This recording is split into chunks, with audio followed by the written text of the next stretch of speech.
So roughly 4 months left for CLAT 2026, and this particular time of the year is when most of the CLAT aspirants become serious for the exam.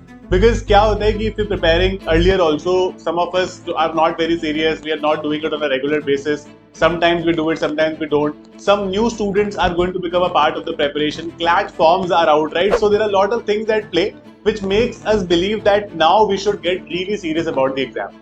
But अगर हमारे मन में ये feeling भी आती है that we want to get serious, we want to do it properly, we don't sometimes understand as to how do we start or how do we resume our preparation. Because सुबह हम उठते हैं preparation में, रात तक कुछ करते हैं, at the end of the day we always believe that ज्यादा हो नहीं पाया कुछ, है ना, आज कुछ खास कर नहीं पाए, और वो गिल्ट के साथ सोते हैं. अगले दिन सेम साइकिल रिपीट होती है, तो we feel really guilty about the preparation because हमको पता नहीं है कि हमने किया क्या है during the day.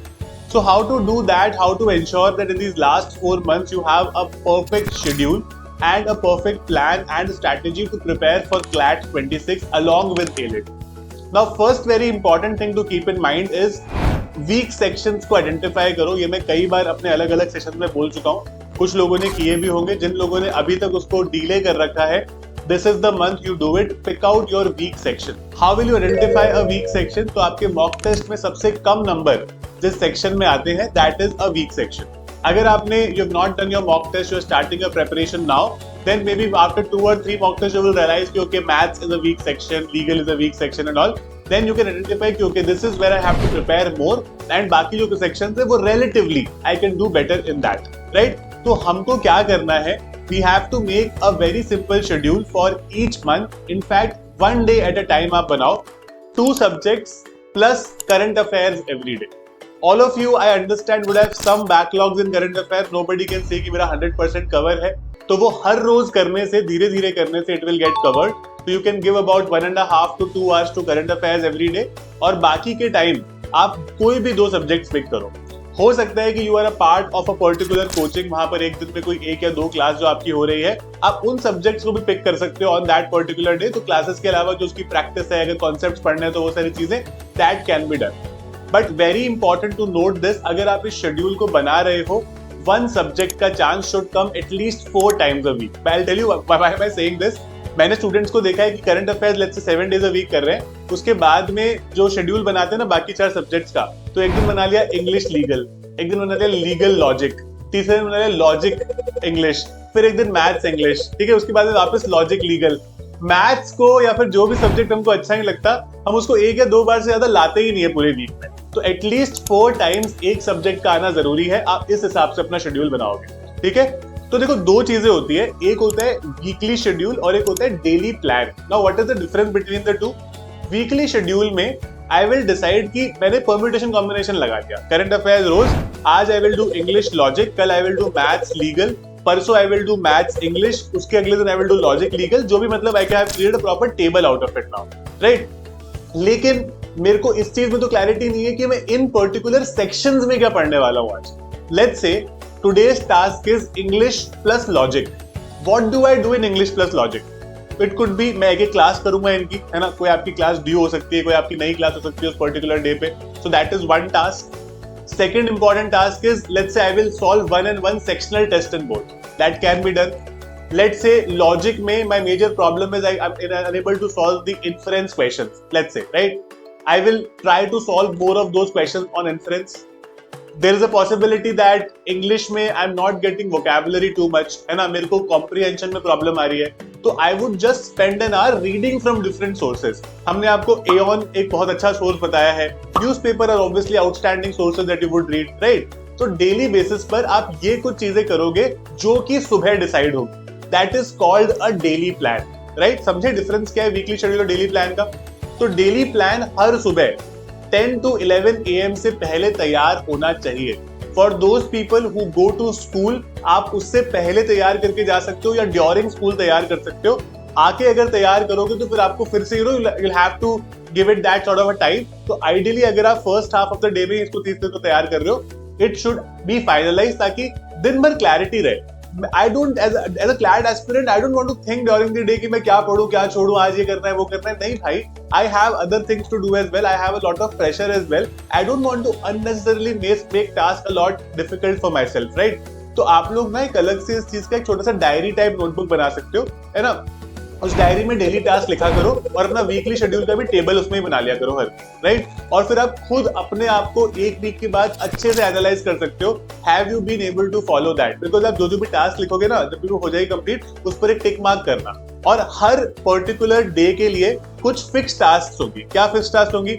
Reading newspaper is a fix task. GK today मैंने आपको बोला है, it's a fix task, give it 5 to 10 minutes every day, ठीक है। करंट अफेयर्स के जो हम कंपेंडियम पढ़ रहे हैं, जो भी कर रहे हैं, it's a fix task, right. Do that every day. तो वो तो आपको हर रोज ही लिखना है, राइट। लेकिन उसके अलावा जो बाकी सब्जेक्ट्स है उसमें स्पेसिफिक चीजें लिखनी है डेली प्लान में कि how will you go about it. That is very important. Another next very important thing is, हम लोग कई बार क्या करते हैं, we are obviously all of us are school students and school products जो होते हैं ना, तो हमारी आदत ये है कि पहले हम पूरा सिलेबस खत्म करेंगे and then will go for the mock test, and that is really counter productive for an exam like CLAT. आपको अपनी प्रेपरेशन और मॉक्स को हैंड इन हैंड लेके चलना पड़ेगा, ठीक है। तो आप let's say once you have started the preparation, अगर आपको 10-12 दिन हो गए हैं, you have understood the basics की क्या क्या एग्जाम में होता है, you have gone through the previous year questions and everything, start with mock test, ठीक है। कितने मॉक टेस्ट करेंगे? Minimum 2 mock test every week. एक मिड ऑफ द वीक, एक end of the week, 2 mock test करो, ताकि आपको जो गलतियां हैं वो सुधारने का भी जल्दी time. So in the last 4 months, an ideal aspirant's target is to complete about 30 mock tests at least. ठीक है, 30 mock test आपको लास्ट के 4 महीने में करने ही करने हैं, and that is, you could say, इससे आगे पीछे कुछ भी नेगोशिएट मत करना मुझसे कि चलो अभी कर लूंगा। और ऐसा नहीं कि एक वीक में एक भी मॉक टेस्ट नहीं किया, अगले वीक में 4 कर लेंगे, नो, क्योंकि फिर आपको बाकी चीजें करने का टाइम नहीं मिलेगा। तो everything has to be done with a proper schedule. See understand, it's a matter of 4 months guys. 4 महीने अपने आप को दे दो, वो be the best version of yourself. I am pretty sure कि अगर एग्जाम निकल गया ना, यू विल थैंक योरसेल्फ कि यार अच्छा हुआ मैंने सही टाइम पर, I just woke up and I just started doing something good and it just worked out. बहुत सारे स्टूडेंट्स का हर साल ये होता है, this year it could be you, but वो एक ज़ील चाहिए। मेरी बात सुन के हो सकता है कि कुछ लोग मोटिवेट हो जाते हैं, कभी वो बोलते हैं कि सर हमने काफी हेल्प हुई, हमने प्रेपरेशन शुरू करी। बट ना क्या होगा कि 4 महीने की प्रेपरेशन है ना, रफली स्पीकिंग 120 डेज। तो 120 डेज में ये एक वीडियो या मेरा एक सेशन या 2 सेशन आपको पूरे टाइम मोटिवेट नहीं रख सकते, है ना।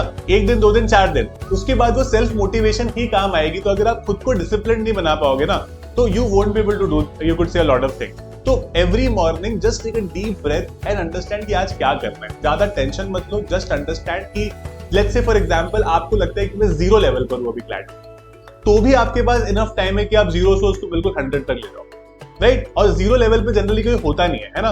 तो इसीलिए just try to understand this, you have enough time. बस इधर उधर फालतू के लोगों से बात मत करो जो आपको डिस्करेज कर रहे हैं, and try to stay around positive people. That could be your parents, could be your siblings, could be your friends, anybody that keep you positive, you can do that. One very important thing that I have generally seen in people, they tend to have a lot of burnout in the last few months of the exam because pressure भी है, obviously there's a mental pressure, stress going on, and उसके साथ साथ हमें पढ़ना भी काफी कुछ पड़ रहा है और काफी चीजें मैनेज करनी पड़ती है। So if you also have that, you need to very clearly figure it out by taking at least 1 proper break each day. इसका क्या मतलब है? 1 से 1.5 घंटे का ब्रेक आप हर रोज लोगे। उसमें आप चाहे अपने दोस्तों से मिलकर आओ, आप चाहे XYZ जो भी आपको अच्छा करना अच्छा लगता है, आइडियली स्क्रीन से मत करना कुछ भी, बिकॉज स्क्रीन टाइम वैसे भी बहुत हो जाता है। If you like to play something, if you like to, you could say play any musical instrument also, anything you like, read a book और whatever you like, just do that and that will really keep you very fresh in the preparation. Every 1 week अगर आपको लगता है कि आपने 7 दिन बहुत अच्छा काम किया है, you deserve a break on the 8th day. उस दिन आपकी जो क्लासेस हैं सिर्फ वो अटेंड करो, है ना, और आप कुछ भी एक्स्ट्रा मत करो। अगर आपका मन है तो आप फिर भी 1-8 घंटा मे बी करंट अफेयर्स का रिवीजन कर सकते हो, उसके अलावा कुछ मत करो। कीप इट वेरी लाइट, ये भी आप कर सकते हो, ऐसा कोई गलत बात नहीं है। लोगों को लगता है कि पूरा दिन अगर हम नहीं पढ़ेंगे या फिर दिन में 2-3 घंटे एफर्ट मारेंगे तो फिर क्या हम क्लास में पीछे रह जाएंगे, ऐसा कभी नहीं होता। अगर आप रोज अपने शेड्यूल को फॉलो कर रहे हो, एक दिन हल्का शेड्यूल रह सकता है, it's not an issue. So if you need top quality educators who have themselves cleared CLAT at one point in time and obviously applied all these strategies that I discussed in this particular session, we have started a new batch called Utkarsh and Utkarsh Plus. You guys can become a part of these batches. We have something called the Shakuntala Scholarship that is clearly to incentivize students to keep working hard for the remaining time. Basically, this scholarship gives 100% refund of your fees if you get an all India rank under 300 in CLAT. So we'll be very happy to guide you till the end of your preparation. You can always contact us on these numbers.